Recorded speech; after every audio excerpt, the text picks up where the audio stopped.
कृत्स्नं लोकमिमं रवि क्षेत्रं क्षेत्री तथा कृत्स्नं प्रकाशयति भारत क्षेत्र क्षेत्रज्ञयोरेव अन्तरं ज्ञानचक्षुषा भूतप्रकृतिमोक्षं च ये विदुर्यान्ति ते परम्। हे अर्जुन, जिस प्रकार एक ही सूर्य इस संपूर्ण लोक को प्रकाशित करता है, उसी प्रकार एक ही आत्मा संपूर्ण क्षेत्र को प्रकाशित करता है। इस प्रकार क्षेत्र और क्षेत्रज्ञ के भेद को तथा विकार युक्त प्रकृति से छूटने के उपाय को जो पुरुष ज्ञान नेत्रों द्वारा तत्व से जानते हैं, वे महात्मा जन परब्रह्म परमात्मा को प्राप्त होते हैं। इति श्रीमद् भगवद गीता रूपी उपनिषद एवं ब्रह्म विद्या तथा योग शास्त्र विषयक श्री कृष्ण और अर्जुन के संवाद में क्षेत्र क्षेत्रज्ञ विभाग योग नामक 13वां अध्याय समाप्त। हरि ओम तत्सत। हरि ओम तत्सत। हरि ओम तत्सत।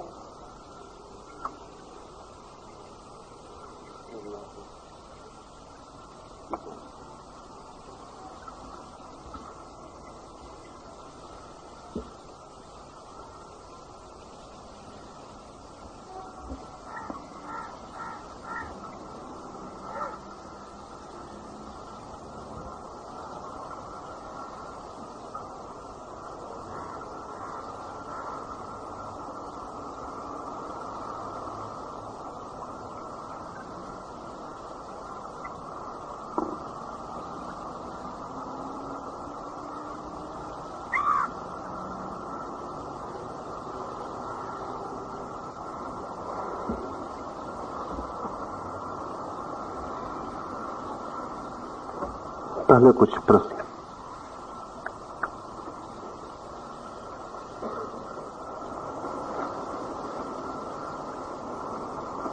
एक मित्र ने पूछा है, गीता में कहा है कि जो मनुष्य मरते समय जैसी ही चाह करे वैसा ही वह दूसरा जन्म पा सकता है। तो यदि एक मनुष्य उसका सारा जीवन पाप करने में गंवा दिया हो और मरते समय दूसरे जन्म में महावीर और बुद्ध जैसे बनने की चाह करे, तो क्या वह आदमी दूसरे जन्म में महावीर और बुद्ध जैसा बन सकता है?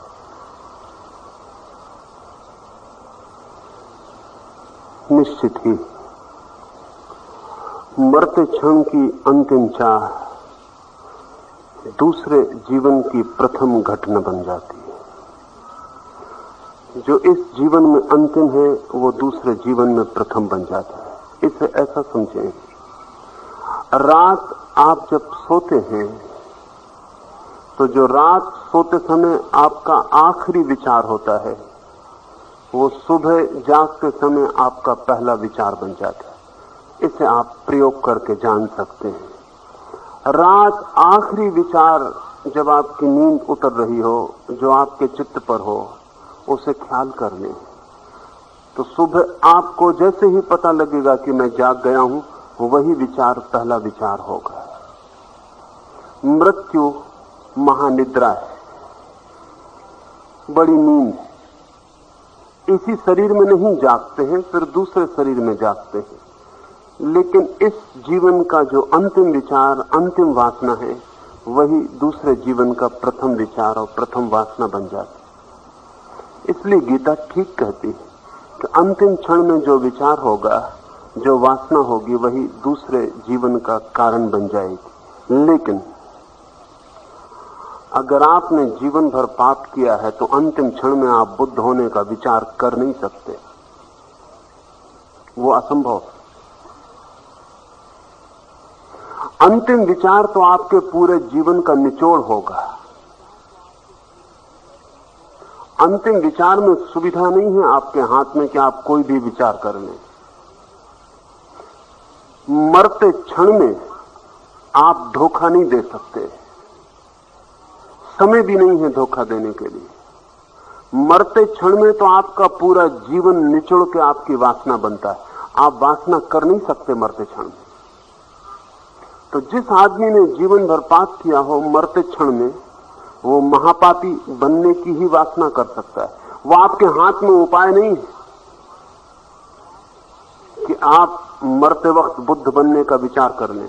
बुद्ध बनने का विचार तो तभी आ सकता है जब जीवन भर बुद्ध बनने की चेष्टा रही हो, क्योंकि मरते क्षण में आपका जीवन पूरा का पूरा निचोड़ के आखिरी वासना बन जाता है। वो बीज है, उसी बीज से फिर नए जन्म की शुरुआत होगी। इसे ऐसा समझे, एक बीज हम बोते हैं, वृक्ष बनता है, फूल खिलते हैं, फूल में फिर बीज लगते हैं। उस बीज में उसी वृक्ष का प्राण फिर से समाविष्ट हो जाता है। वो बीज नए वृक्ष का जन्म बनेगा।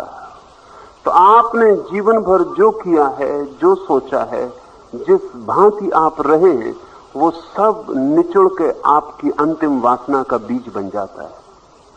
वो आपके हाथ में नहीं है। जिस आदमी ने जीवन भर धन की चिंता की हो, मरते वक्त वो धन की ही चिंता करेगा।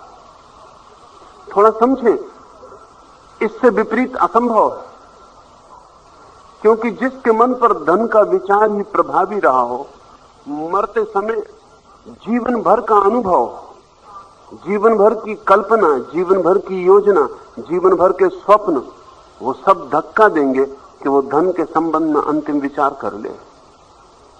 इसलिए धन को पकड़ने वाला अंतिम समय में धन को ही पकड़े हुए मरेगा। लोक कथाएं हैं कि अगर कृपण मर जाता है तो अपनी तिजोरी पे सांप बन के बैठ जाता है, या अपने खजाने पर सांप बन के बैठ जाता। वे कथाएं सार्थक हैं।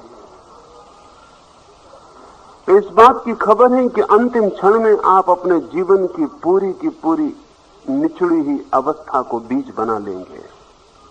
तो गीता ठीक कहती है कि जो अंतिम क्षण में विचार होगा वही आपके जन्म की, नए जन्म की शुरुआत होगी। लेकिन आप ये मत सोचना कि आप अंतिम क्षण में कोई ऐसा विचार कर लेंगे जिसका आपके जीवन से कोई संबंध नहीं है। वो असंभव है, वो बिल्कुल ही असंभव है। आप वही विचार करेंगे अंतिम क्षण में जो आपके पूरे जीवन पर छाया रहा है। इसलिए बड़ा उपद्रव होता है। इस तरह के वचन पढ़ के हम मन में बड़ी शांति और सांत्वना पाते हैं। हम सोचते हैं क्या हर्ज है, करते रहो जीवन भर पाप। मरते क्षण में सोच लेंगे कि बुद्ध हो जाना, और हो जाएंगे। जब गीता का आश्वासन है तो बात हो ही जाएगी। जब आप जिंदगी में बुद्ध होना नहीं सोचते तो मरने में आप कैसे बुद्ध होना सोच लेंगे। सच तो यह है कि जिंदगी में आप वही सोचते हैं जो आप चाहते हैं, क्योंकि जिंदगी अवसर है, मौत तो कोई अवसर नहीं है। तो मौत के लिए तो आप वही चीजें छोड़ देते हैं जो आप वस्तुतः चाहते नहीं, उनको मरने में कर लेंगे। बाकी जो आपको करना है वो तो आप जिंदगी में करते हैं। इसलिए हम धर्म को टालते जाते हैं और अधर्म को करते चले जाते हैं। धर्म कोई करना नहीं चाहता, इसलिए उसे हम पोस्टपोन करते हैं। उसे हम कहते हैं कर लेंगे बुढ़ापे में, अभी क्या जल्दी है। पाप करने की बड़ी जल्दी है, उसे अभी करना है, वो जवानी में ही हो सकता है। धर्म बुढ़ापे में कर लेंगे। और अगर कोई जवान आदमी धार्मिक होने लगे या उत्सुक हो जाए तो बुद्धिमान लोगों से समझाते हैं कि अभी तेरी उम्र नहीं, अभी अधर्म कर। उनका मतलब ये कि अभी अधर्म की उम्र है, जब तक ताकत है तब तक अधर्म कर लो, जब ताकत न बचे तो धर्म कर लेना। लेकिन ताकत अधर्म के लिए जरूरी है, धर्म के लिए जरूरी नहीं। जीवन अधर्म के लिए जरूरी है, शक्ति अधर्म के लिए जरूरी है। तो आप समझते हैं धर्म कोई नपुंसकों का काम है कि उसके लिए कोई शक्ति की जरूरत नहीं। ध्यान रहे, जिस शक्ति से आप पाप करते हैं वही शक्ति पुण्य बनती। और जब शक्ति हाथ में नहीं रह जाती तो ना तो आप पाप कर सकते हैं ना आप पुण्य कर सकते हैं। जिस दिन आप पाप नहीं कर सकते उस दिन आपके पास पुण्य करने की शक्ति भी नहीं रह गई। लोग टालते चले जाते हैं बुढ़ापे में, लेकिन बुढ़ापे में भी मन नहीं भरता तो लोग कहते हैं मरते क्षण आखिरी क्षण भगवान का नाम ले लेंगे। वो भी खुद नहीं ले पाते क्योंकि आखिरी क्षण कोई तय तो नहीं है कब होगा। इसके बाद का क्षण आखिरी हो सकता है उसका पता तो नहीं। आखिरी क्षण तो हो जाएगा तभी पता चलेगा, लेकिन आप मर चुके होंगे। तो लोग इंतजाम कर लिए हैं कि हम अगर न ले पाए आखिरी क्षण में भगवान का नाम तो पुरोहित पंडित कोई दूसरा कान में भगवान का नाम ले दे। लोग मर रहे हैं, बेहोश हालत में पड़े हैं और कोई उनके कान में भगवान का नाम ले रहा है। पाप तुमने किए, भगवान का नाम कोई और ले रहा है। अच्छा होता तुमने पाप किसी और को छोड़ दिए होते कि तू कर लेना मेरी तरफ से, लेकिन पाप आदमी खुद करता है। जो हम करना चाहते हैं वो हम खुद करते हैं, जो हम नहीं करना चाहते वो हम नौकरों पर टाल देते हैं। मरते वक्त भगवान का नाम कोई दूसरा आपके कान में ले रहा है और आप तो होश में भी नहीं, क्योंकि जो आदमी जिंदगी में होश नहीं संभाल सका वो मौत में कैसे होश संभाल सकेगा। जिसने जिंदगी में ध्यान संभाला हो वही आदमी मृत्यु में भी होशपूर्ण हो सकता है। आप जिंदा रह के होश नहीं संभाल सकते, मरते वक्त आप कैसे होश संभालेंगे, इसे समझ लें। क्योंकि मृत्यु की प्रक्रिया में आपके भीतर जितने जहर हैं वो सब आपकी चेतना को घेर लेंगे और छा जाएंगे। मृत्यु मूर्छा में घटित होगी। कभी लाख में एक आध आदमी होश में मरता है, कभी लाख में एक आध आदमी, और वो वही आदमी है जिसने जीवन भर ध्यान संभाला, वो होश में मरेगा। बाकी आप तो बेहोश नहीं मरेंगे। आप जिए बेहोशी में तो मृत्यु तो बहुत बड़ा ऑपरेशन है, बड़े से बड़ा ऑपरेशन है। कोई चिकित्सक कोई सर्जन इतना बड़ा ऑपरेशन नहीं करता। ऑपरेशन सर्जन को करना पड़ता है तो आपको बेहोश कर देता, क्योंकि असह्य होगी पीड़ा। आपका हाथ काटना है तो पहले आपको बेहोश कर देता, आपकी एक हड्डी निकालनी है शरीर से तो पहले आपको बेहोश कर देता। जब आप बिल्कुल बेहोश होते हैं तब हड्डी निकाल पाता है। मृत्यु तो सबसे बड़ी सर्जरी है, क्योंकि आपकी पूरी आत्मा को आपके पूरे शरीर से अलग करना है। इसलिए मृत्यु तो आपको बेहोश कर ही देती है। बिना बेहोश किए आप मारे नहीं जा सकते, आप बहुत उपद्रव खड़ा करेंगे। शरीर में ग्रंथियां हैं जिनमें जहर है। साधारण रूप से भी उन ग्रंथियों का उपयोग होता है। जब आप क्रोध से भर जाते हैं तो आपने ख्याल किया, क्रोध से भरा हुआ आदमी अपने से ताकतवर आदमी को उठा के फेंक देता है। उसकी ग्रंथियां जहर छोड़ देती हैं जिनसे वो पागल हो जाता। अगर आप क्रोध में हैं तो आप इतनी बड़ी चट्टान को सरका सकते हैं जो आप क्रोध में ना होते तो कभी आपसे सरकने वाली नहीं। आपकी ग्रंथियां जहर छोड़ देती, उस जहर के नशे में आप कुछ भी कर सकते हैं। क्रोध में अब तो वैज्ञानिक भी स्वीकार करते हैं कि जहर छूटता है। उस जहर के प्रभाव में ही कोई हत्या कर सकता है। भीतर ग्रंथियां हैं जो आपको मूर्छित करती हैं। जब आप काम वासना से भर के पागल होते हैं तब भी आपकी ग्रंथियां एक विषाक्त द्रव्य छोड़ देती। आप होश में नहीं होते, क्योंकि होश में आके तो आप पछताते, बड़ा पश्चाताप करते हैं कि फिर वही भूल की, और आपने ही की है और पहले भी बहुत बार करके पछताए, फिर कैसे हो गई। जरूर आप होश में नहीं थे। आदमी जो भी भूलें करता है वो बेहोशी में करता है। मौत के क्षण में आपके शरीर की सारी विषाक्त ग्रंथियां पूरा विष छोड़ देती, आपकी पूरी चेतना धुएं से भर जाती, आपको कुछ होश नहीं रहता। जब आपका शरीर आत्मा से अलग होता है तो आप उतने ही बेहोश होते हैं जितना सर्जरी में कोई मरीज बेहोश होता, उससे ज्यादा। मृत्यु के पास अपना एनेस्थेसिया है, इसलिए आप होश में मर नहीं सकते, आप बेहोशी में मरेंगे। इसी कारण तो आपको दूसरे जन्म में याद नहीं रह जाता पिछला जन्म, क्योंकि जो बेहोशी में घटा है उसकी याददाश्त नहीं हो सकती। हम बहुत बार मर चुके हैं, 1000 बार, लाख बार मर चुके हैं, और हमें कुछ भी याद नहीं कि हम कभी भी मरे हो। हमें कोई याद नहीं, मृत्यु की पिछली। और चूंकि मृत्यु की याद नहीं है इसलिए बीच में एक गैप, एक अंतराल हो गया, इसलिए पिछले जन्म की कोई भी याद नहीं। जो आदमी होश में मरता है उसे दूसरे जन्म में याद रहेगा पिछला जन्म। आपको किसी को भी याद नहीं।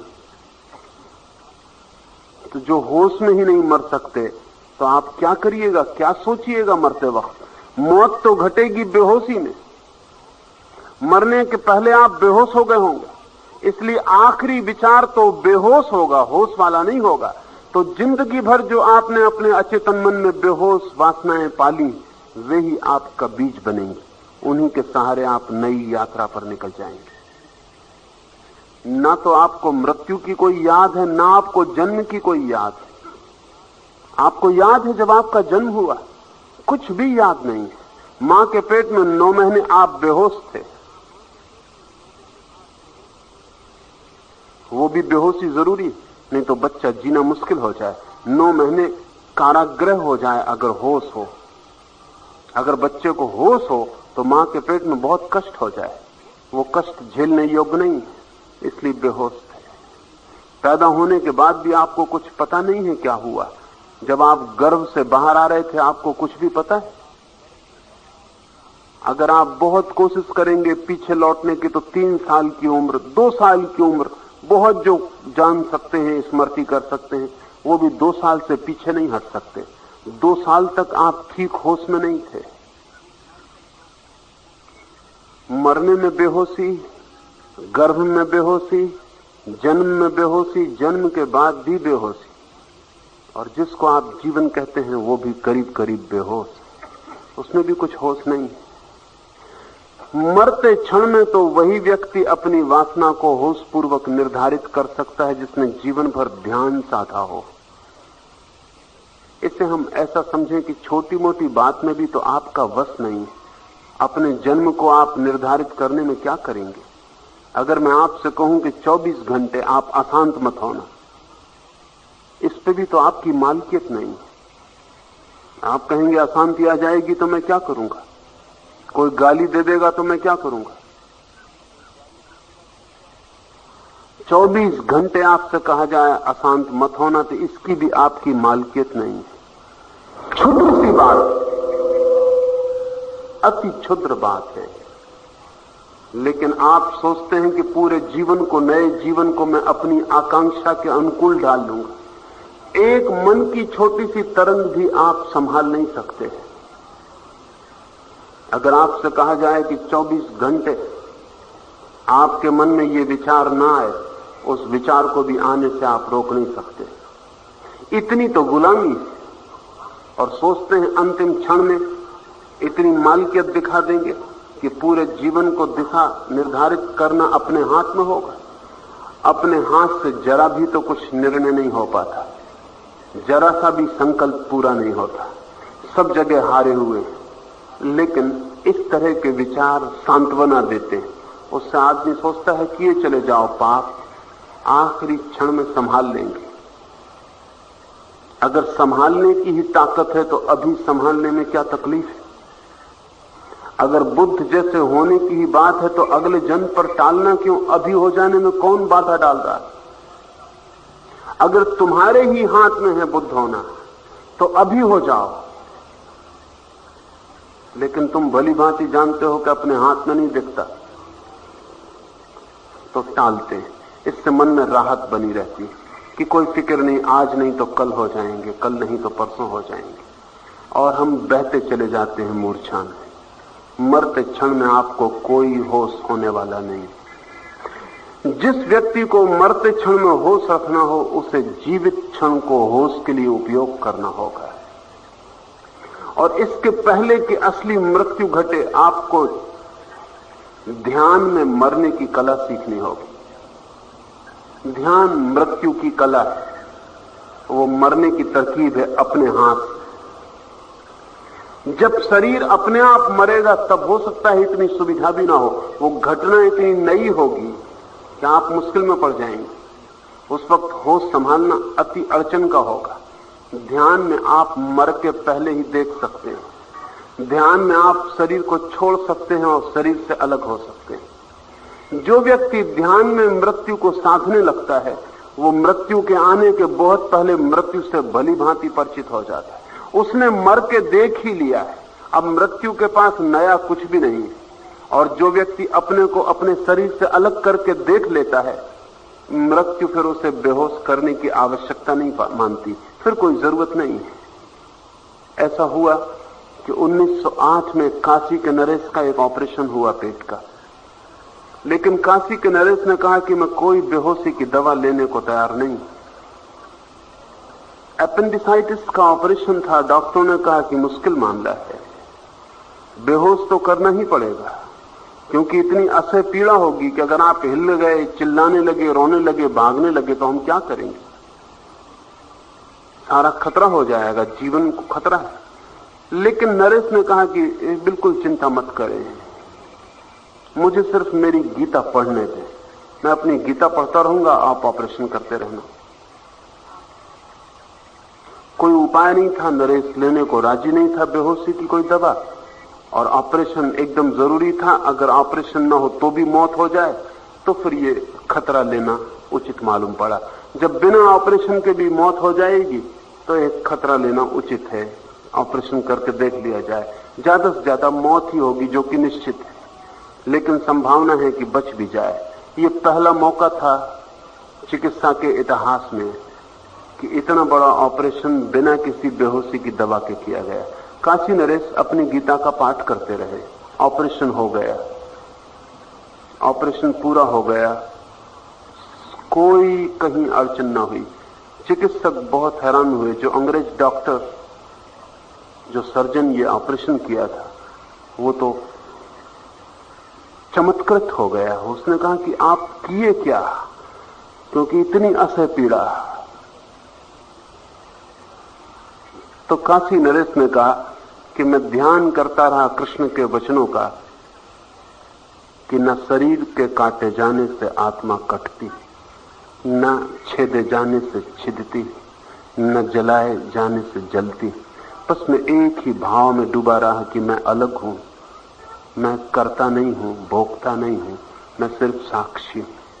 न मुझे कोई जला सकता है, न मुझे कोई छेद सकता है, न मुझे कोई काट सकता है। ये भाव मेरा सघन बना रहा।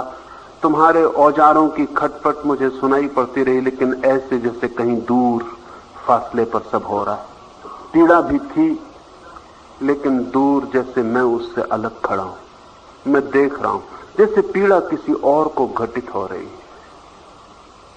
अब ये जो सम्राट है, ये मृत्यु में भी होश रख सकता है। जीवन में इसने होश का गहरा प्रयोग कर लिया है। मृत्यु पर भरोसा ना करें, जीवन पर भरोसा करें, और जीवन में साध लें जो भी होना चाहते हो। मृत्यु पर टालें मत, वो धोखा सिद्ध होगा।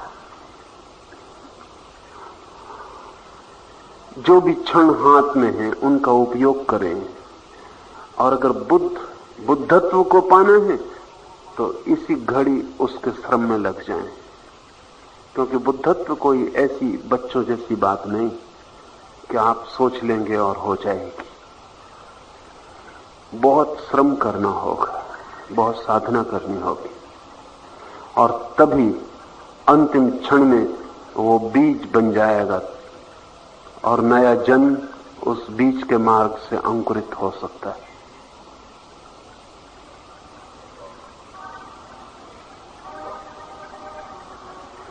एक मित्र ने पूछा है, अगर सभी मनुष्य अकर्ता बन जाएं, गीता की बात को मान लें, तो जीवन में, संसार में क्या रस बाकी रह जाएगा?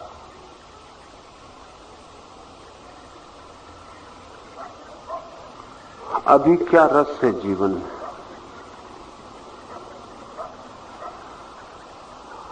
अभी कर्ता बने हुए हैं, गीता के विपरीत।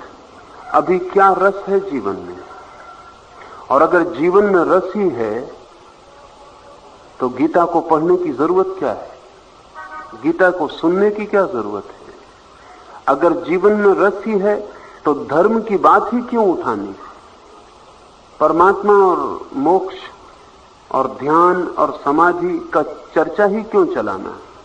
अगर जीवन में रस है तो बात खत्म हो गई। रस की ही तो खोज, रस ही तो परमात्मा है, बात खत्म हो गई। फिर कुछ करना नहीं है, फिर और ज्यादा कर्ता हो जाएं ताकि और ज्यादा रस मिले, और संसार में उतर जाएं ताकि रस के और गहरे स्रोत मिल जाएं। अगर जीवन में रस मिल ही रहा है कर्ता बनके, तो गीता वगैरह को सबको अग्नि में आहुति कर दें, कोई आवश्यकता नहीं। और कृष्ण वगैरह की बात ही मत सुनना, नहीं तो वो आपका रस नष्ट कर दें। आप बड़े आनंद में हैं, कहां इनकी बातें सुनते हैं। लेकिन आप अगर रस में ही होते तो ये बात ठीक थी। आपको रस बिल्कुल नहीं है, दुख में है, गहन दुख में।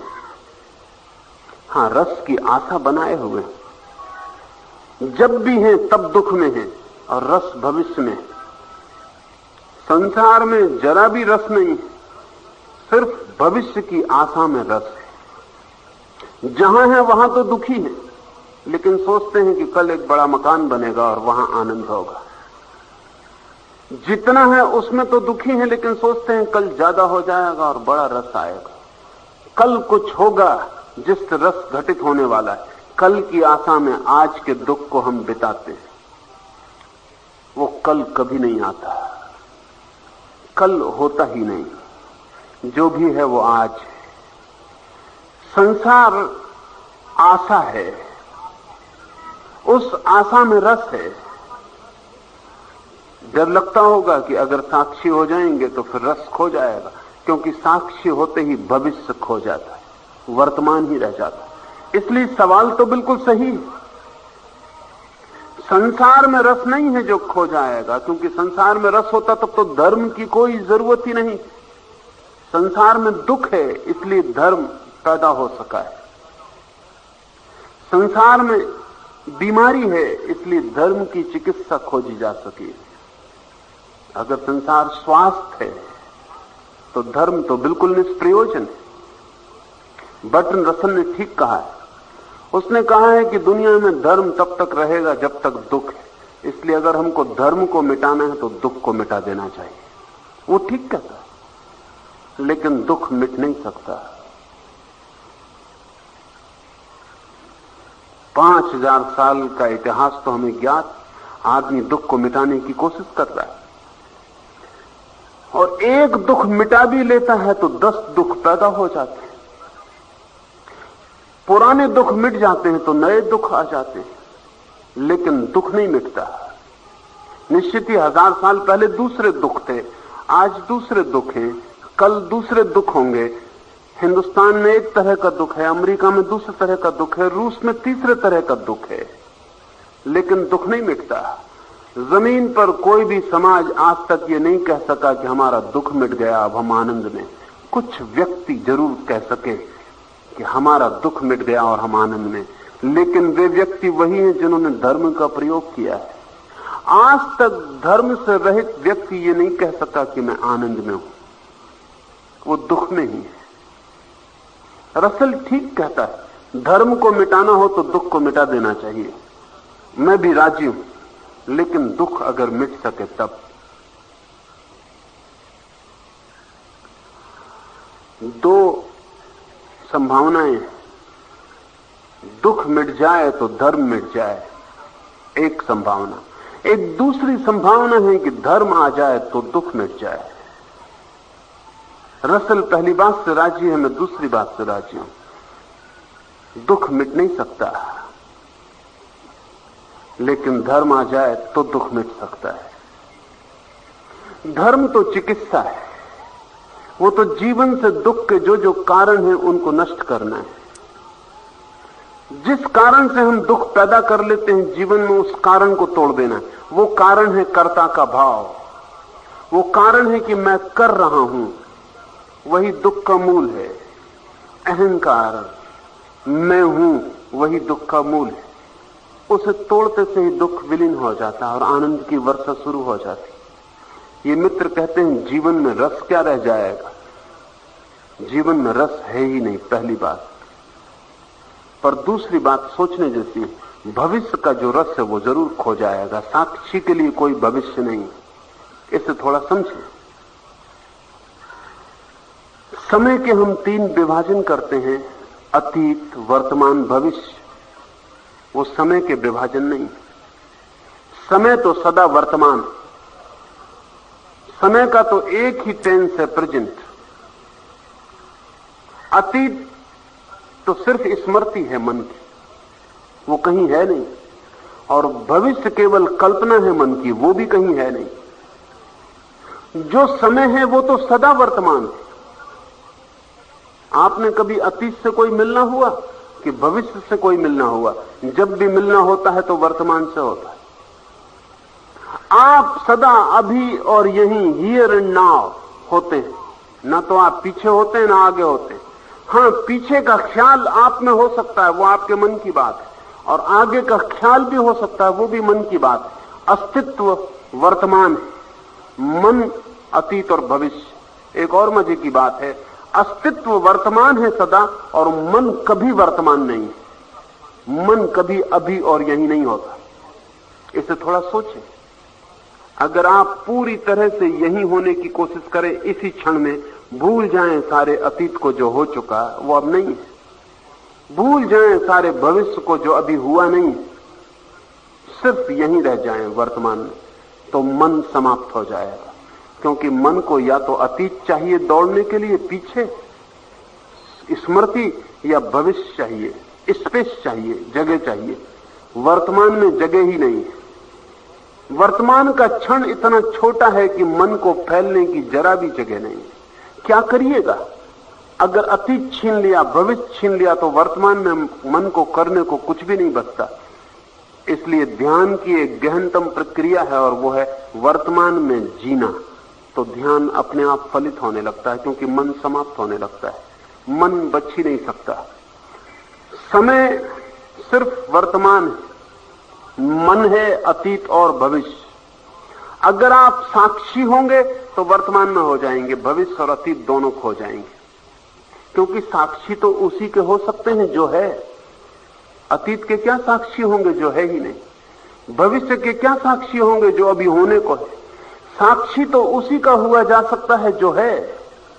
साक्षी होते ही मन समाप्त हो जाता है। इसलिए भविष्य का जो रस है वो जरूर समाप्त हो जाएगा, लेकिन आपको पता ही नहीं कि भविष्य का रस तो समाप्त होगा, वर्तमान का आनंद आपके ऊपर बरस पड़ेगा।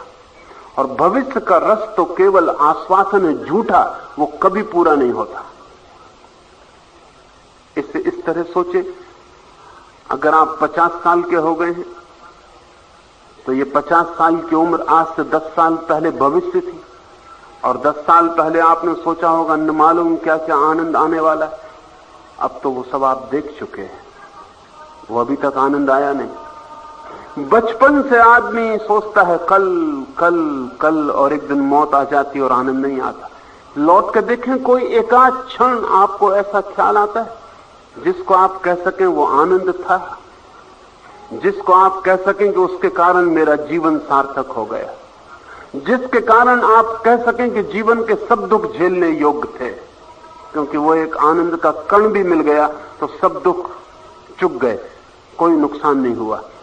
क्या एकाध ऐसा क्षण जीवन में आपको ख्याल है जिसके लिए आप फिर से जीने को राजी हो जाएं कि ये सारी तकलीफ झेलने को मैं राजी हूं क्योंकि वो क्षण पाने जैसा था? कोई क्षण याद नहीं आएगा, सब बासा बासा, सब राख राख, सब बेस्वाद। लेकिन आशा फिर भी टंगी है भविष्य में, मरते दम तक आशा टंगी है। उस आशा में रस मालूम पड़ता है, वो रस धोखा है। साक्षी अकर्ता के भाव में धोखे का रस उपलब्ध नहीं होता, लेकिन वास्तविक रस की वर्षा हो जाती। कृष्ण का जो नृत्य है, बुद्ध का जो मौन है, महावीर का जो सौंदर्य है, वो भविष्य के रस से पैदा हुई बातें नहीं है। वो वर्तमान में अभी यहीं उनके ऊपर घनघोर वर्षा हो रही है। कबीर कहते हैं अमृत बरस रहा है और मैं नाच रहा हूं। वो अमृत किसी भविष्य की बात नहीं, वो अभी बरस रहा है, वो यहीं बरस रहा है। कबीर कहते हैं देखो मेरे कपड़े बिल्कुल भीग गए, मैं अमृत की वर्षा में खड़ा हूं। बादल गरज रहे हैं और अमृत बरस रहा है। बरसेगा नहीं, बरस रहा है। देखो मेरे कपड़े भीग रहे हैं। धर्म है वर्तमान की घटना, वासना है भविष्य की दौड़। तो अगर भविष्य में बहुत रस मालूम पड़ता हो तो अकर्ता बनने की कोशिश मत करना, क्योंकि बनते ही भविष्य गिर जाता है। और अगर दुख ही दुख पाया हो, भविष्य रोज तो वर्तमान बन जाता है और दुख लाता है, तो फिर एक दफा हिम्मत करके अकर्ता भी बनने की कोशिश करना है। अकर्ता बनते ही वो द्वार खुल जाता है इटर्निटी का, शाश्वतता का। वो वर्तमान से ही खुलता है। वर्तमान है अस्तित्व का द्वार। अगर आप अभी और यहीं एक क्षण को भी ठहरने को राजी हो जाएं, तो आपका परमात्मा से मिलन हो सकता है। लेकिन हमारा मन बहुत होशियार है। अभी मैं बात कर रहा हूं, मन कहेगा कि ठीक कह रहे हैं, घर चल के इसकी कोशिश करेंगे। घर चल के भविष्य, जरा किसी दिन फुर्सत मिलेगी तो अकर्ता बनने की भी चेष्टा करेंगे।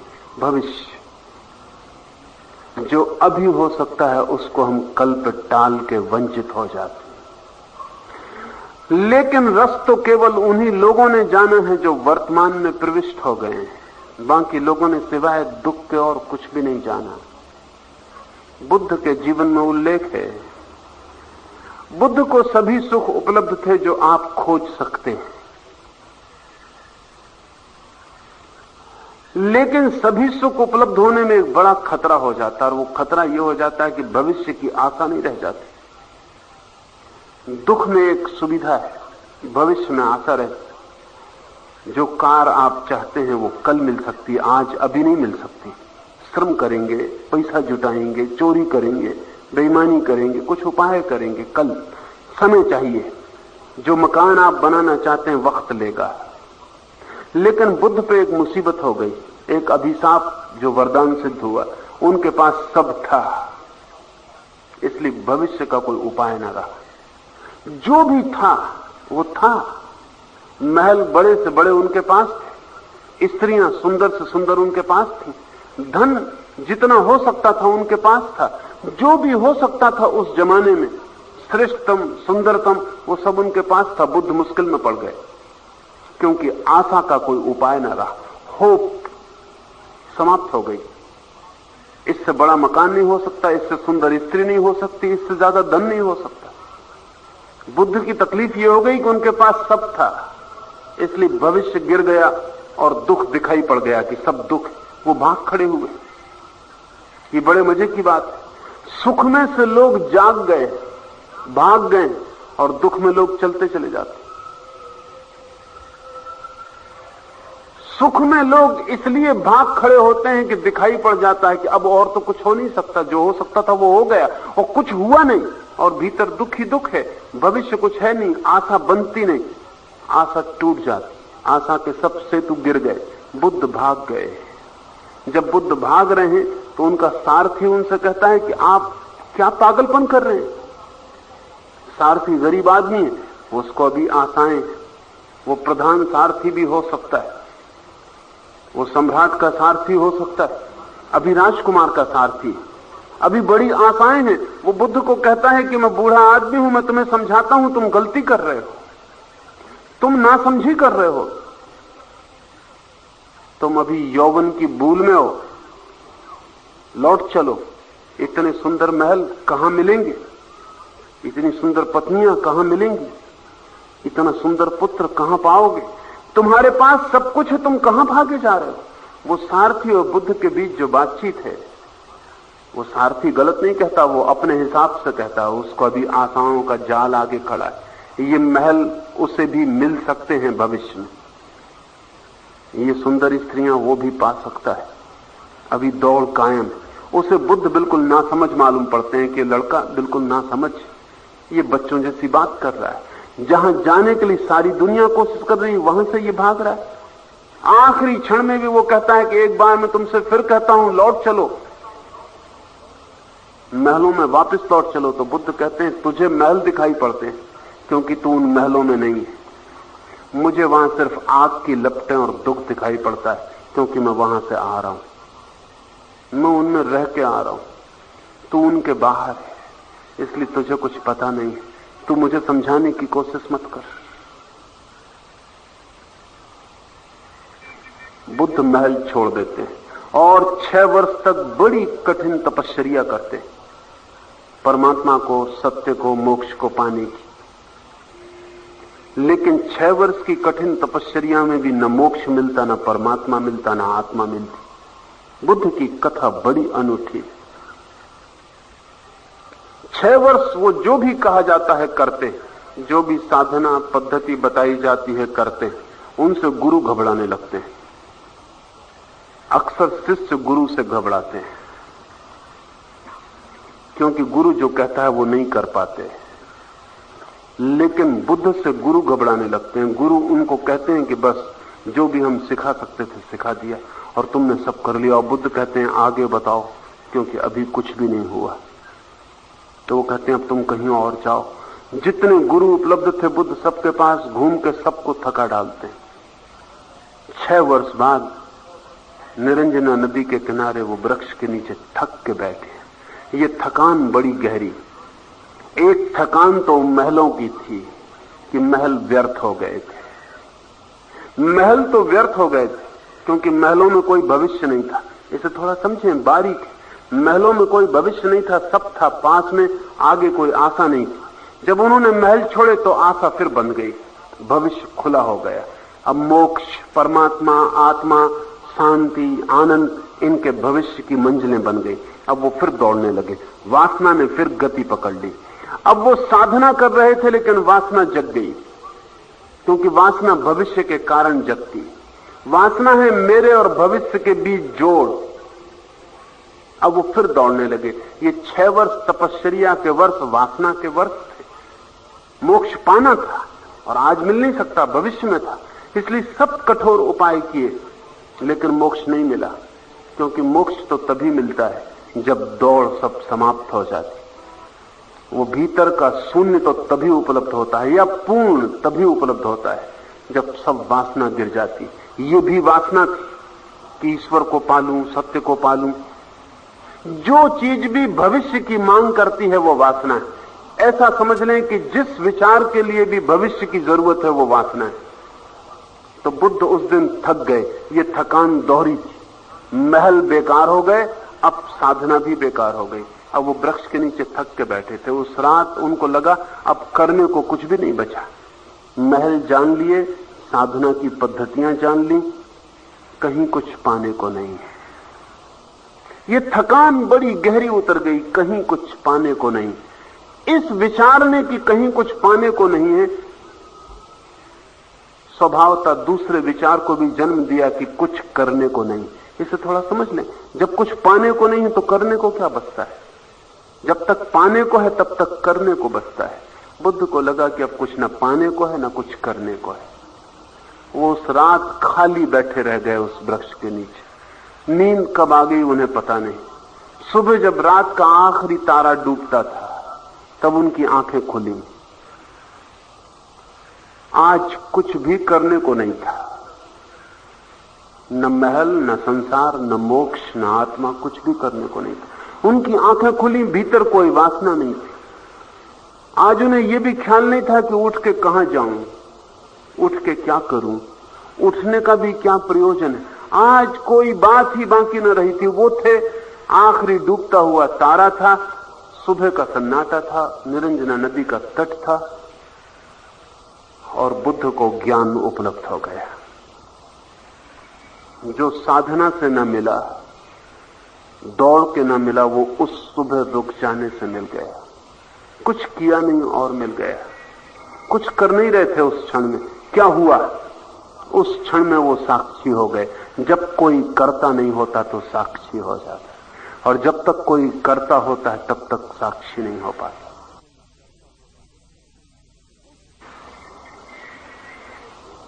उस क्षण वो देखने में समर्थ हो गए। कुछ करने को नहीं था, इसलिए करने की कोई वासना मन पे नहीं थी, कोई द्वंद्व, कोई तनाव, कोई तरंग, कुछ भी नहीं था। मन बिल्कुल शून्य था, जैसे नदी में कोई लहर ना हो। इस लहरहीन अवस्था में परम आनंद उनके ऊपर बरस गया। शांत होते ही आनंद बरस जाता है, मौन होते ही आनंद बरस जाता है, रुकते ही मंजिल पास आ जाती। दौड़ते हैं मंजिल दूर जाती है, रुकते हैं मंजिल पास आ जाती। ये कहना ठीक नहीं कि रुकते हैं मंजिल पास आ जाती। रुकते ही आप पाते हैं कि आप ही मंजिल हैं, कहीं जाने की कोई जरूरत न थी। जा रहे थे इसलिए चूक रहे थे, खोज रहे थे इसलिए खो रहे थे, रुक गए और पा लिया। एक आखिरी प्रश्न एक मित्र ने पूछा है कि क्या बिना साधना किए अकस्मात आत्म साक्षात्कार नहीं हो सकता?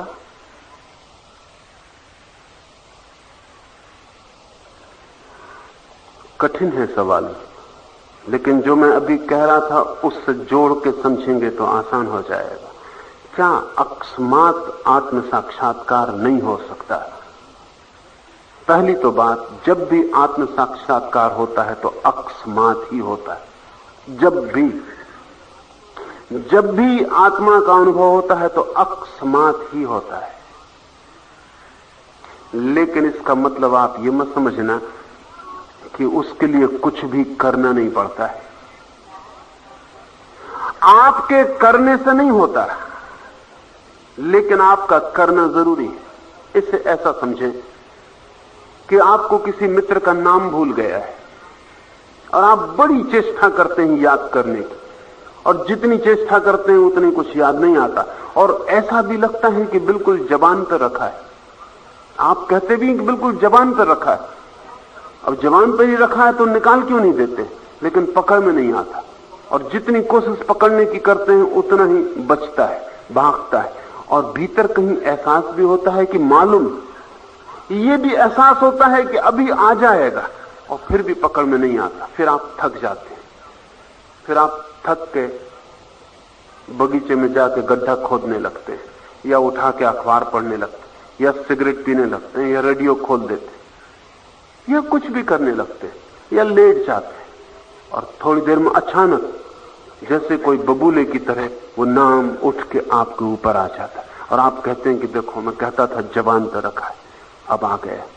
लेकिन इसमें दो बातें समझ लेनी जरूरी है। आपने जो कोशिश की उसके कारण आया नहीं, लेकिन अगर आपने कोशिश न की होती तो भी ना आता। ये जरा जटिल है। आपने कोशिश की उसके कारण नहीं आया, क्योंकि कोशिश में तनाव हो जाता है। तनाव के कारण मन संकीर्ण हो जाता है, दरवाजा बंद हो जाता है। आप इतने उत्सुक हो जाते हैं लाने के लिए कि उस उत्सुकता के कारण ही उपद्रव पैदा हो जाता है, भीतर सब तन जाता है। नाम के आने के लिए आपका शिथिल होना जरूरी है, ताकि नाम ऊपर आ सके, उसका बबूला आप तक आ जाए। लेकिन आपने जो चेष्टा की, अगर वो आप चेष्टा ही ना करें तो बबूलों के आने की कोई जरूरत भी नहीं रह जाती। इसका अर्थ यह हुआ कि चेष्टा करना जरूरी है, और फिर चेष्टा छोड़ देना भी जरूरी है। यही आध्यात्मिक साधना की सबसे कठिन बात है। यहां कोशिश भी करनी पड़ेगी, और एक सीमा पर कोशिश को छोड़ भी देना पड़ेगा। कोशिश करना जरूरी है और छोड़ देना भी जरूरी। इसे हम ऐसा समझें कि आप एक सीढ़ी पर चढ़ते हैं। अगर कोई मुझसे पूछे कि क्या सीढ़ियों पर चढ़ने से मैं मंजिल पर पहुंच जाऊंगा, छत पर पहुंच जाऊंगा, या बिना सीढ़ी चढ़े भी छत पर पहुंचा जा सकता है, तो मेरी वही दिक्कत होगी जो इस सवाल में हो रही। मैं आपसे कहूंगा कि सीढ़ियों पर चढ़ना जरूरी है, और फिर सीढ़ियों को छोड़ देना भी जरूरी है।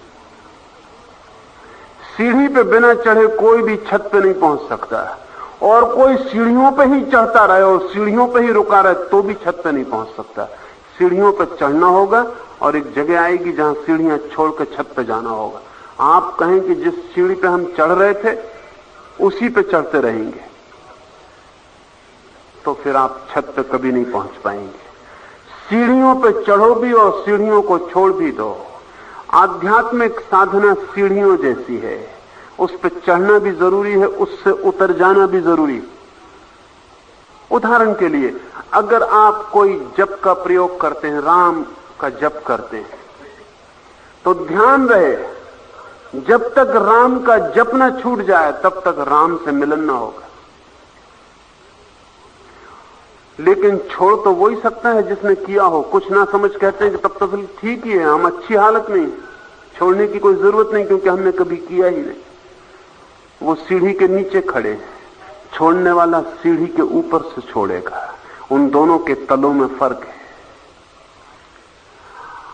साधना बुद्ध ने 6 वर्ष की। बौद्ध चिंतन, बौद्ध धारा निरंतर सवाल उठाती रही है कि बुद्ध ने 6 वर्ष साधना की, तप किया, उस तप से सत्य मिला या नहीं। एक उत्तर कि उस तप से सत्य नहीं मिला, क्योंकि उस तप से नहीं मिला। 6 वर्ष की मेहनत से कुछ भी नहीं मिला।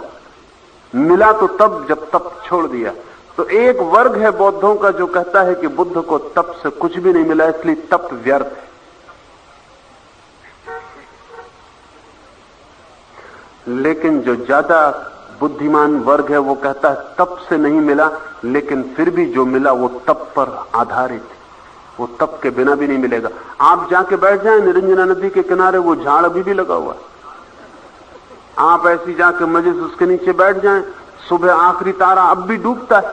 सुबह आप आंख खोल लेना, अलार्म की एक घड़ी लगा लेना, ठीक वक्त पे आंख खुल जाएगी, आप तारे को देख लेना और बुद्ध हो जाना। आप बुद्ध नहीं हो पाएंगे। वो 6 वर्ष की दौड़ इस बैठने के लिए जरूरी थी। यह आदमी इतना दौड़ा था इसलिए बैठ सका। आप दौड़े ही नहीं है तो बैठेंगे कैसे? इससे हम ऐसा समझें कि एक आदमी दिन भर मेहनत करता है तो रात गहरी नींद में सो जाता है। नींद उल्टी है, दिन भर मेहनत करता है, रात गहरी नींद में सो जाता है। आप कहते हैं कि मुझे नींद क्यों नहीं आती? आप दिन भर आराम कर रहे हैं और फिर रात नींद नहीं आती, तो आप सोचते हैं कि मुझे तो और ज्यादा नींद आनी चाहिए, मैं तो नींद का दिन भर अभ्यास करता हूं। और यह आदमी तो दिन भर मेहनत करता है, नींद का अभ्यास का इसे मौका ही नहीं मिलता। और मैं दिन भर नींद का अभ्यास करता हूं, आंख बंद किए सोफे पे पड़ा ही रहता हूं, करवट बदलता रहता हूं, और इसको नींद आ जाती है जिसने दिन में बिल्कुल अभ्यास नहीं किया, और मुझे नींद रात बिल्कुल नहीं आती जो कि दिन भर का अभ्यास किया। ये कैसा अन्याय हो रहा है जगत में? आपको ख्याल नहीं है कि जिसने दिन भर मेहनत की है वही विश्राम का हकदार हो जाता है। विश्राम मेहनत का फल है। इसका यह मतलब नहीं कि आप रात भी विश्राम करते रहे। विश्राम करना जरूरी है, लेकिन वो जरूरी तभी है और उपलब्ध भी तभी होता है जब उसके पहले श्रम गुजरा हो। जो आदमी बुद्ध की तरह 6 साल गहरी तपश्चर्या में दौड़ता है, वो अगर किसी दिन थक के बैठ जाएगा तो उसके बैठने का गुणधर्म अलग है। वो आप जैसा नहीं बैठा है। आप बैठे हुए भी चल रहे हैं, आप भी उसी बोधि वृक्ष के नीचे बैठ सकते हैं, मगर आपका मन चलता ही रहेगा। आपका मन योजनाएं बनाता रहेगा। सुबह का तारा भी डूब रहा होगा तब भी आपके भीतर 1000 चीजें खड़ी होंगी। वहां कोई मौन नहीं हो सकता। जब तक वासना है तब तक मौन नहीं हो सकता। बुद्ध की दौड़ से सत्य नहीं मिला, ये ठीक है, लेकिन बुद्ध की दौड़ से ही सत्य मिला, ये भी उतना ही ठीक है। इस द्वंद्व को ठीक से आप समझ लेंगे तो इस प्रश्न का उत्तर मिल जाएगा। आत्म साक्षात्कार तो सदा अकस्मात ही होता है, क्योंकि उसका कोई प्रिडिक्शन नहीं हो सकता, कोई भविष्यवाणी नहीं हो सकती कि कल सुबह 11 बजे आपको आत्म साक्षात्कार हो जाएगा। आपकी मौत की भविष्यवाणी हो सकती है, आपकी बीमारी की भविष्यवाणी हो सकती है, सफलता असफलता की भविष्यवाणी हो सकती है। आत्म साक्षात्कार की कोई भविष्यवाणी नहीं हो सकती, क्योंकि आत्म साक्षात्कार इतनी अनूठी घटना है और कार्य कारण से इतनी मुक्त है कि उसके लिए कोई गणित नहीं बिठाया जा सकता। आत्म साक्षात्कार तो अकस्मात ही होगा, और कभी कभी ऐसे क्षणों में हो जाता है जिनको आप सोच भी नहीं सकते थे कि इस क्षण में और आत्म साक्षात्कार होगा। लेकिन अगर आप इसका ये मतलब समझ लें कि साधना करनी जरूरी नहीं है, अकस्मात जब होना है हो जाएगा, तो कभी भी ना होगा। साधना जरूरी है। साधना जरूरी है आपको तैयार करने के लिए। आत्म साक्षात्कार साधना से नहीं आता, लेकिन आप तैयार होते हैं, आप योग्य बनते हैं, आप पात्र बनते हैं, आप खुलते हैं। और जब आप योग और पात्र हो जाते हैं तो आत्म साक्षात्कार की घटना घट जाती। इस फर्क को ठीक से ख्याल में ले लें। आप परमात्मा को साधना से नहीं ला सकते, वो तो मौजूद है। साधना से सिर्फ आप अपनी आंख खोलते हैं। साधना से सिर्फ आप अपने को तैयार करते हैं। परमात्मा तो मौजूद है, उसको पाने का कोई सवाल नहीं है। ऐसा समझें कि आप अपने घर में बैठे, सूरज निकल गया सुबह, और आप सब तरफ से द्वार दरवाजे बंद किए अंदर बैठे। सूरज आपके दरवाजों को तोड़ के भीतर नहीं आएगा,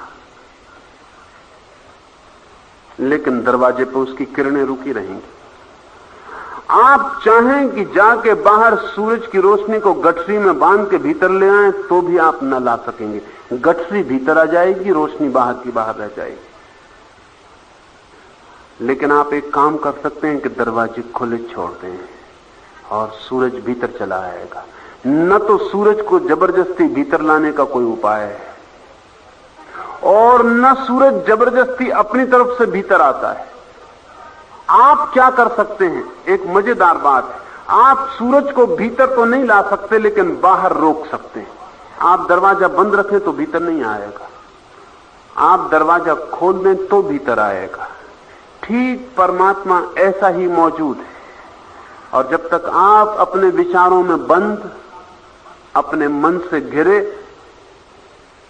मुर्दे की तरह हैं, एक कब्र में चारों तरफ दीवालों से घिरे हुए एक कारागृह में, वासनाओं का, विचारों का, स्मृतियों का कारागृह, आशाओं का, अपेक्षाओं का कारागृह, तब तक परमात्मा से आपका मिलन नहीं हो पाता। जिस क्षण ये कारागृह आपसे गिर जाता है, जिस क्षण जैसे वस्त्र गिर जाएं और आप नग्न हो गए, ऐसे ये सारे विचार वासनाओं के वस्त्र गिर गए और आप नग्न हो गए अपनी शुद्धता में, उसी क्षण आपका मिलना हो जाता है। साधना आपको निखारती है, परमात्मा को नहीं मिलाती। लेकिन जिस दिन आप निखर जाते हैं, और कोई नहीं कह सकता कि कब आप निखर जाते हैं, क्योंकि इतनी अनहोनी घटना है कि कोई मापदंड नहीं है, और जांचने का कोई उपाय नहीं, कोई दिशा सूचक यंत्र नहीं, कोई नक्शा नहीं है, अनचार्टर्ड है। यात्रा बिल्कुल ही नक्शे रहित है। आपके पास कुछ भी नहीं कि आप पता लगा लें कि आप कहां पहुंच गए, 99 डिग्री पे पहुंच गए कि 99.5 डिग्री पे पहुंच गए, कि कब 100 डिग्री हो जाएगी, कब आप भाप बन जाएंगे। ये तो जब आप बन जाते तभी पता चलता है कि बन गए। वो आदमी पुराना समाप्त हो गया और एक नए चेतना का जन्म हो गया। अकस्मात, अचानक विस्फोट हो जाता है, लेकिन उस अकस्मात विस्फोट के पहले लंबी यात्रा है साधना की। जब पानी भाप बनता है तो 100 डिग्री पर अकस्मात बन जाता है, लेकिन आप ये मत समझना कि आप 99 डिग्री पर, 98 डिग्री पर भी अकस्मात बन जाएगा। 100 डिग्री तक पहुंचेगा तो एकदम से भाप बन जाएगा। लेकिन 100 डिग्री तक पहुंचने के लिए जो गर्मी की जरूरत है वो साधना जुटाएगी। इसलिए हमने साधना को तप कहा है। तप का अर्थ है गर्मी। वो तपाना है स्वयं को, और एक ऐसी स्थिति में ले आना है जहां परमात्मा से मिलन हो सकता है। बुद्ध उस रात उस जगह आ गए जहां 100 डिग्री पूरी हो गई, फिर आग देने की कोई जरूरत भी ना रही। वो टिक के उस वृक्ष से बैठ गए। उन्होंने तब भी छोड़ दिया, लेकिन घटना सुबह घट गई। जीवन के परम रहस्य अकस्मात घटित होते हैं, लेकिन उन अकस्मात घटित होने वाले रहस्यों की भी बड़ी पूर्व भूमिका है।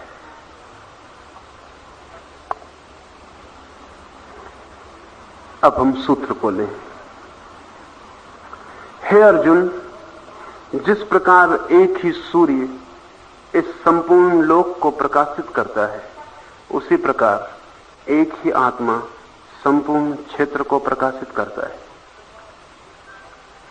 इस प्रकार क्षेत्र और क्षेत्रज्ञ के भेद को तथा विकारयुक्त प्रकृति से छूटने के उपाय को जो पुरुष ज्ञान नेत्रों द्वारा तत्व से जानते हैं, वे महात्मा जन परम ब्रह्म परमात्मा को प्राप्त होते हैं।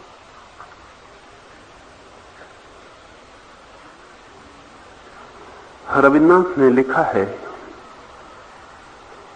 कि एक सुबह रास्ते से निकलते वक्त वर्षा के दिन थे और रास्ते के किनारे जगह जगह डबरे हो गए थे और पानी भर गया था। कुछ डबरे गंदे थे, कुछ डबरों में जानवर स्नान कर रहे थे, कुछ डबरे शुद्ध थे, कुछ बिल्कुल स्वच्छ थे। किन्हीं के पोखर का पानी बड़ा स्वच्छ साफ था, किन्हीं का बिल्कुल गंदा था। और सुबह का सूरज निकला। रविन्द्रनाथ ने कहा कि मैं घूमने निकला था, मुझे एक बात बड़ी हैरान कर गई और अकस्मात वो बात मेरे हृदय के गहरे से गहरे अंतस्थल को स्पर्श करने लगी। देखा मैंने कि सूरज एक है, गंदे डबरे में भी उसी का प्रतिबिंब बन रहा है, स्वच्छ पानी में भी उसी का प्रतिबिंब बन रहा है। और ये भी ख्याल में आया कि गंदे डबरे में जो प्रतिबिंब बन रहा है वो गंदे पानी की वजह से प्रतिबिंब गंदा नहीं हो रहा, प्रतिबिंब तो वैसा का वैसा निष्कलुष। सूरज का जो प्रतिबिंब बन रहा है वो तो वैसा का वैसा निर्दोष और पवित्र, और शुद्ध जल में भी उसका प्रतिबिंब बन रहा है। वो प्रतिबिंब दोनों बिल्कुल एक जैसे हैं। गंदगी जल में हो सकती, डबरे में हो सकती, लेकिन प्रतिबिंब की शुद्धि में कोई अंतर नहीं पड़ रहा है। और फिर एक ही सूर्य न मालूम कितने डबरों में, करोड़ों करोड़ों डबरों में पृथ्वी पर प्रतिबिंबित हो रहा होगा। कृष्ण कहते हैं जैसे एक ही सूर्य इस संपूर्ण लोक को प्रकाशित करता है, उसी प्रकार एक ही आत्मा, एक ही चैतन्य समस्त जीवन को आच्छादित किए हुए है। वो जो आपके भीतर चैतन्य की ज्योति है, और वो जो मेरे भीतर चैतन्य की ज्योति है, और वो जो वृक्ष के भीतर चैतन्य की ज्योति है, वो एक ही प्रकाश के टुकड़े, एक ही प्रकाश की किरणें। प्रकाश एक है, उसका स्वाद एक है, उसका स्वभाव एक है। दिए अलग अलग, कोई मिट्टी का दिया है, कोई सोने का दिया है, लेकिन सोने के दिए में जो प्रकाश होता है वो कुछ कीमती नहीं हो जाता, और मिट्टी के दिए में जो प्रकाश होता है वो कोई कम कीमती नहीं हो जाता। और मिट्टी के दिए की ज्योति को अगर आप जांचें और सोने की दिए की ज्योति को जांचें तो उन दोनों का स्वभाव एक है। चैतन्य एक है, उसका स्वभाव एक है। वो स्वभाव है साक्षी होना, वो स्वभाव है जानना, वो स्वभाव है दर्शन की क्षमता। प्रकाश का क्या स्वभाव है? अंधेरे को तोड़ देना। जहां कुछ न दिखाई पड़ता हो वहां सब कुछ दिखाई पड़ने लगे। चैतन्य का स्वभाव है देखने की, जागने की क्षमता, दर्शन की, ज्ञान की क्षमता। वो भी भीतरी प्रकाश है, उस प्रकाश में सब कुछ दिखाई पड़ने लगता है। खतरा एक ही है कि जब भीतर का दिया हमारा जलता है और हमें चीजें दिखाई पड़ने लगती हैं तो हम चीजों को स्मरण रख लेते हैं और जिसमें दिखाई पड़ती हैं उसे भूल जाते हैं। यही विस्मरण संसार है। जो दिखाई पड़ता है उसे पकड़ने दौड़ पड़ते हैं और जिसमें दिखाई पड़ता है उसका विस्मरण हो जाता है। जिस चैतन्य के कारण हमें सारा संसार दिखाई पड़ता है उस चैतन्य को हम भूल जाते हैं और वो जो दिखाई पड़ता है उसके पीछे चल पड़ते हैं। इसी यात्रा में हम जन्मों जन्मों भटके। कृष्ण कहते हैं सूत्र इससे जागने का, वो सूत्र है कि हम उसका स्मरण करें जिसको दिखाई पड़ता है। जो दिखाई पड़ता है उसे भूलें, जिसको दिखाई पड़ता है उसको स्मरण करें, विषय भूल जाए और वो जो भीतर बैठा हुआ दृष्टा है वो स्मरण में आ जाए। यह स्मृति ही क्षेत्रज्ञ में स्थापित कर देती है, यह स्मृति ही क्षेत्र से तोड़ देती है। ये सारा विचार कृष्ण का इन दो शब्दों के बीच चल रहा है, क्षेत्र और क्षेत्रज्ञ। वो जो जानने वाला है वो, और वो जो जाना जाता है। जाना जो जाता है वो संसार है, और जो जानता है वो परमात्मा है। ये परमात्मा अलग अलग नहीं है, ये हम सबके भीतर एक है, लेकिन हमें अलग अलग दिखाई पड़ता है, क्योंकि हम भीतर तो कभी झांक के देखे नहीं। हमने तो केवल शरीर की सीमा देखी। मेरा शरीर अलग है, आपका शरीर अलग है, स्वभावतः। वृक्ष का शरीर अलग है, तारों का शरीर अलग है, पत्थर का शरीर अलग है। तो शरीर हमें दिखाई पड़ते हैं, इसलिए ख्याल होता है कि जो भीतर छिपा है वो भी अलग है। एक बार हम अपने भीतर देख लें और हमें पता चल जाए कि शरीर में जो छिपा है, शरीर से जो घिरा है, वो अशरीरी है। पदार्थ जिसकी सीमा बनाता है वो पदार्थ नहीं है। सब सीमाएं टूट गईं, फिर सब शरीर खो गए, फिर सब आकृतियां विलुप्त हो गईं और निराकार का स्मरण होने लगा। इस सूत्र में उसी निराकार का स्मरण है। हे अर्जुन, जिस प्रकार एक ही सूर्य संपूर्ण लोक को प्रकाशित करता है, उसी प्रकार एक ही आत्मा संपूर्ण क्षेत्र को प्रकाशित करता है। इस प्रकार क्षेत्र और क्षेत्रज्ञ के भेद को तथा विकारयुक्त प्रकृति से छूटने के उपाय को जो पुरुष ज्ञान नेत्रों द्वारा तत्व से जानते हैं, वे महात्मा जन परम ब्रह्म परमात्मा को प्राप्त होते हैं। क्षेत्र और क्षेत्रज्ञ के भेद को, बहुत बारीक भेद है और जरा में भूल जाता है, क्योंकि जिसे हम देख रहे हैं उसे देखना आसान है और जो देख रहा है उसे देखना मुश्किल है। अपने को ही देखना मुश्किल है, इसलिए बार बार दृष्टि पदार्थों पर अटक जाती है। बार बार कोई विषय, कोई वासना, कुछ पाने की आकांक्षा पकड़ लेती है। चारों तरफ बहुत कुछ है। गुरजीएफ कहा करता था कि जो व्यक्ति सेल्फ रिमेंबरिंग, स्वस्मृति को उपलब्ध हो जाता है, उसे फिर कुछ पाने को नहीं रह जाता। सोक्रेटिस ने कहा है कि स्वयं को जान लेना सब कुछ है, सब कुछ जान लेना है। मगर ये स्वयं को जानने की कला है, और वो कला है क्षेत्र और क्षेत्रज्ञ का भेद। वो कला है सदा जो दिखाई पड़ रहा है उससे अपने को अलग कर लेना। इसका अर्थ गहरा है। इसका अर्थ यह है कि आपको मकान दिखाई पड़ता है तो अलग कर लेने में कोई कठिनाई नहीं, लेकिन आपको अपना शरीर भी दिखाई पड़ता है। ये हाथ मुझे दिखाई पड़ता है, तो जिस हाथ को मैं देख रहा हूं, निश्चित ही उस हाथ से मैं अलग हो गया। और तब आंख बंद करके कोई देखे तो अपने विचार भी दिखाई पड़ते हैं। अगर आंख बंद करके शांत होकर देखें तो आपको दिखाई पड़ेगी विचारों की कतार ट्रैफिक की तरह चल रही। एक विचार आया, दूसरा विचार आया, तीसरा विचार आया, भीड़ लगी है विचारों की। इनको भी अगर आप देख लेते हैं तो उसका मतलब हुआ कि ये भी क्षेत्र हो गए। जो भी देख लिया गया वो मुझसे अलग हो गया। ये सूत्र है साधना का।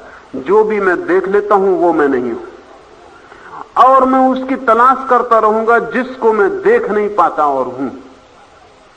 उसका मुझे पता उसी दिन चलेगा जिस दिन देखने वाली कोई भी चीज मेरे सामने ना रह जाए।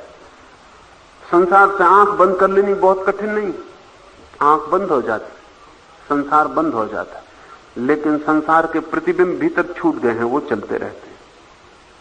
फिर उनसे भी अपने को तोड़ लेना है। और तोड़ने की कला यही है कि मैं आंख गड़ा के देखता रहूं, सिर्फ देखता रहूं, और इतना ही स्मरण रखूं कि जो भी मुझे दिखाई पड़ जाए वो मैं नहीं हूं। धीरे धीरे धीरे विचार भी खो जाएंगे। जैसे जैसे ये धार तलवार की गहरी होती जाएगी, प्रखर होती जाएगी, और मेरी काटने की कला साफ होती जाएगी कि जो भी मुझे दिखाई पड़ जाए वो मैं नहीं हूं। एक घड़ी ऐसी आती है जब कुछ भी दिखाई पड़ने को शेष नहीं रह जाता। वही ध्यान की घड़ी, उसको शून्य कहा जाता है, क्योंकि कुछ भी दिखाई नहीं पड़ता। लेकिन अगर शून्य दिखाई पड़ता है तो वो भी मैं नहीं हूं, ये ख्याल रखना जरूरी है। क्योंकि ऐसे बहुत से ध्यानी भूल में पड़ गए हैं। क्योंकि जब कोई भी विषय नहीं बचता तो वो कहते हैं शून्य रह गया। बौद्धों का एक शून्यवाद है, नागार्जुन ने उसकी प्रस्तावना की है और नागार्जुन ने कहा है कि सब कुछ शून्य है। ये भी भूल है, ये आखिरी भूल है, लेकिन भूल है। क्योंकि शून्य बचा, लेकिन तब शून्य भी एक ऑब्जेक्ट बन गया। मैं शून्य को देख रहा हूं, निश्चित ही मैं शून्य भी नहीं हो सकता। जो भी मुझे दिखाई पड़ जाता है वो मैं नहीं हूं, मैं तो वो हूं जिसको दिखाई पड़ता है। इसलिए पीछे पीछे सरकते जाना है। एक घड़ी ऐसी आती है जब शून्य से भी मैं अपने को अलग कर लेता हूं। जब शून्य दिखाई पड़ता है तब ध्यान की अवस्था है। कुछ लोग ध्यान में ही रुक जाते हैं तो शून्य को पकड़ लेते हैं। जब शून्य को भी कोई छोड़ देता है, शून्य को छोड़ते ही सारा आयाम बदल जाता है, फिर कुछ भी नहीं बचता। संसार तो खो गया, विचार खो गए, शून्य भी खो गया, फिर कुछ भी नहीं बचता, फिर सिर्फ जानने वाला ही बच रहता है। शून्य तक ध्यान है, और जब शून्य भी खो जाता है तो समाधि है। जब शून्य भी नहीं बचता, सिर्फ मैं ही बच रहता हूं, सिर्फ जानने वाला। ऐसा समझें कि दिया जलता है, सिर्फ प्रकाश रह जाता है, कोई प्रकाशित चीज नहीं रह जाती, किसी चीज पर प्रकाश नहीं पड़ता, सिर्फ प्रकाश रह जाता, सिर्फ जानना रह जाता है और जानने को कोई भी चीज नहीं बचती। ऐसी अवस्था का नाम समाधि है। ये समाधि ही परम ब्रह्म का द्वार है। तो कृष्ण कहते हैं, जो इस भेद को तथा विकार युक्त प्रकृति से छूटने के उपाय को, यही उपाय है। ज्ञान नेत्रों द्वारा तत्व से जानते, लेकिन शब्द से तो जान सकते हैं आप। मैंने कहा, आपने सुना और एक अर्थ में आपने जान भी लिया, पर यह जानना काम नहीं आएगा। ये तो केवल व्याख्या हुई, ये तो केवल विश्लेषण हुआ, ये तो केवल शब्दों के द्वारा प्रत्यय की पकड़ हुई। लेकिन ज्ञान नेत्रों के द्वारा जो तत्व से जान लेता, ऐसा आपका अनुभव बन जाए, ये तो आप प्रयोग करेंगे तो अनुभव बनेगा। ये तो आप अपने भीतर उतरते जाएंगे और काटते चले जाएंगे क्षेत्र को, ताकि क्षेत्रज्ञ उसकी शुद्धतम स्थिति में अनुभव में आ जाए। क्षेत्र से मिश्रित होने के कारण वो अनुभव में नहीं आता। तो एलिमिनेट करना है, काटना है, क्षेत्र को छोड़ते जाना है, हटाते जाना है, और उस घड़ी को ले आना है भीतर जहां की मैं ही बचा अकेला, कोई भी ना बचा, सिर्फ मेरे जानने की शुद्ध क्षमता रह गई, केवल ज्ञान रह गया। तो जिस दिन आप अपने ज्ञान नेत्रों से स्मृति को आप ज्ञान मत समझ लेना, समझ ली कोई बात, इसको आप अनुभव मत समझ लेना। बिल्कुल अकल में आ गई तो भी आप ये मत समझ लेना कि आप में आ गई। बुद्धि में आ जाना तो बहुत आसान है, क्योंकि साधारणतः जो सोच समझ सकता है वो भी समझ लेगा कि बात ठीक है, कि जो मुझे दिखाई पड़ता है वो मैं कैसे हो सकता हूं। मैं तो वही होऊंगा जिसको दिखाई पड़ता है। ये तो बात सीधी गणित की है, ये तो तर्क की पकड़ में आ जाती। ये मेरा हाथ है, इससे मैं जो भी चीज पकड़ लूं, एक बात पक्की है कि वो मेरा हाथ नहीं होगा। जो भी चीज इससे मैं पकड़ूंगा वो कुछ और होगी। इसी हाथ को इसी हाथ से पकड़ने का कोई उपाय नहीं। आप एक चमीटे से चीजें पकड़ लेते हैं, दुनिया भर की चीजें पकड़ सकते हैं, सिर्फ उसी चमीटे को नहीं पकड़ सकते। उसी चमीटे से दूसरे से पकड़ सकते हैं, वो सवाल नहीं है, लेकिन उसी चमीटे से आप सब चीजें पकड़ लेते हैं। बड़े मुश्किल की बात है। ये दुनिया बड़ी अजीब है। जो चमीटा सभी पकड़ लेता है वो भी अपने को पकड़ने में असमर्थ है। तो आप चमीटे में कुछ भी पकड़े हो, एक बात पक्की है कि चमीटा नहीं होगा, वो वही चमीटा नहीं होगा, कुछ और होगा। जब सब पकड़ छूट जाए तो शुद्ध चमीटा बचेगा। जब मेरे हाथ से कुछ भी पकड़ में ना रह जाए तो मेरा शुद्ध हाथ बचेगा। जब मेरी चेतना के लिए कोई भी चीज जानने को शेष ना रह जाए तो सिर्फ चैतन्य बचेगा। लेकिन ये अनुभव से, तर्क से समझ में आ जाता है, और एक बड़े से बड़ा खतरा है। जब समझ में आ जाता है तो हम सोचते हैं बात हो गई। इधर मैं देखता हूं 50 साल से गीता पढ़ने वाले लोग हैं, रोज पढ़ते हैं, भाव से पढ़ते हैं, निष्ठा से पढ़ते हैं, उनकी निष्ठा में कोई कमी नहीं, उनकी भाव में कोई कमी नहीं, प्रामाणिक है उनका श्रम। और गीता वो बिल्कुल समझ गए, वही खतरा हो गया। किया उन्होंने बिल्कुल नहीं है कुछ भी, सिर्फ गीता को समझते रहे, बिल्कुल समझ गए हैं, उनके खून में बह गई है गीता। वो मर भी गए हों और उनको उठा लो तो वो गीता बोल सकते हैं, इतनी गहरी उनकी हड्डी मांस मज्जा में उतर गई। लेकिन उन्होंने किया कुछ भी नहीं, बस उसको पढ़ते रहे, समझते रहे, बुद्धि भर गई है लेकिन हृदय खाली रह गया और अस्तित्व से कोई संपर्क नहीं हो पाया। तो कई बार बहुत प्रामाणिक भाव, श्रद्धा, निष्ठा से भरे लोग भी चूक जाते हैं। चूकने का कारण यह होता है कि वो स्मृति को ज्ञान समझ लेते हैं। अनुभव की चिंता रखना सदा, और जिस चीज का अनुभव न हुआ हो ख्याल में रखे रखना कि अभी मुझे अनुभव नहीं हुआ है। इसको भूल मत जाना, मन की बड़ी इच्छा होती है इसे भूल जाने की, क्योंकि मन मानना चाहता है कि हो गया अनुभव। अहंकार को बड़ी तृप्ति होती है कि मुझे भी हो गया अनुभव। लोग मेरे पास आते हैं, वो मुझसे पूछते हैं कि मुझे ऐसा ऐसा अनुभव हुआ है, आत्मा का अनुभव हुआ है। आप कह दें कि मुझे आत्मा का अनुभव हो गया कि नहीं। मैं उनसे पूछता हूं कि तुम मुझसे पूछने किस लिए आए हो, क्योंकि आत्मा का जब तुम्हें अनुभव होगा तो तुम्हें किसी से पूछने की जरूरत न रह जाएगी। मैं कह दूं कि तुम्हें आत्मा का अनुभव होगा, तुम बड़ी प्रसन्नता से चले जाओगे कि तुम्हें एक प्रमाण पत्र, एक सर्टिफिकेट मिल गया है। सर्टिफिकेट की कोई जरूरत नहीं, तुम्हें अभी हुआ नहीं है, तुमने समझ ली है सारी बात, तुम्हें समझ में इतनी आ गई है कि तुम ये भूल ही गए हो कि अनुभव के बिना समझ में आ गई।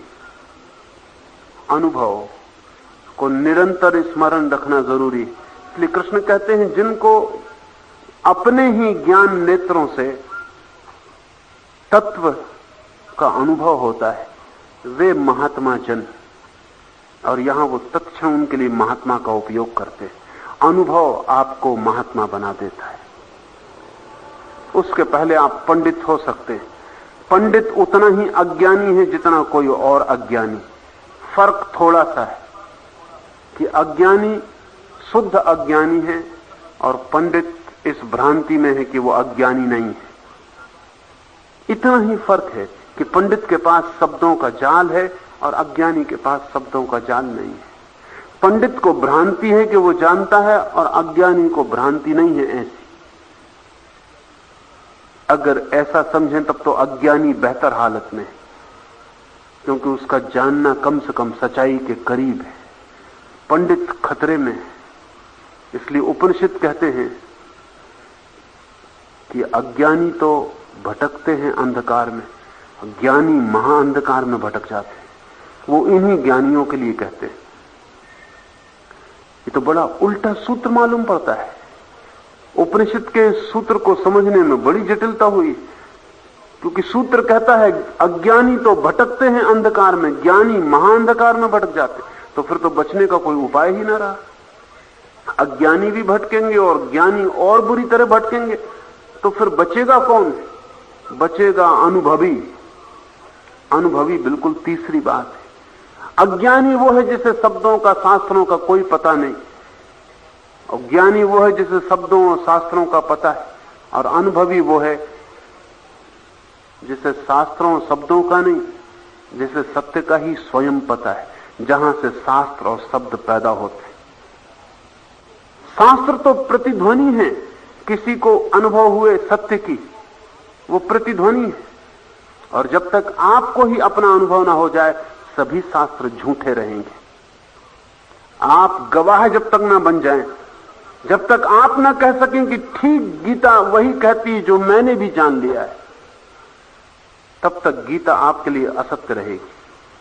आपके हिंदू होने से गीता सत्य नहीं होती, और आपके गीता प्रेमी होने से गीता सत्य नहीं होती। जब तक आपका अनुभव गवाही ना दे दे कि ठीक जो कृष्ण कहते हैं क्षेत्र और क्षेत्रज्ञ का भेद वो मैंने जान लिया है और मैं गवाही देता हूं अपने अनुभव से, तब आपके लिए गीता सत्य होती है। शास्त्रों से सत्य नहीं मिलता, लेकिन आप शास्त्रों के गवाही बन सकते हैं, और तब शास्त्र जो आप नहीं कह सकते, जो आपको बताना कठिन होगा, उसको बताने के माध्यम हो जाते। शास्त्र केवल गवाहियां हैं जानने वालों की, और आपकी गवाही भी जब उनसे मेल खा जाती तभी शास्त्र से संबंध हुआ। गीता को रट डालो, कंठस्थ कर लो, कोई संबंध ना होगा। लेकिन जो गीता कहती है वही जान लो, संबंध हो गया। जब तक आप गीता को पढ़ रहे हैं तब तक ज्यादा से ज्यादा आपका संबंध अर्जुन से हो सकता है, लेकिन जिस दिन आप गीता को अनुभव कर लेते हैं उसी दिन आपका संबंध कृष्ण से हो जाता है। 5 मिनट रुकेंगे, आखिरी दिन है, कोई बीच में उठे ना, कीर्तन में पूरी तरह सम्मिलित हों और फिर जाए।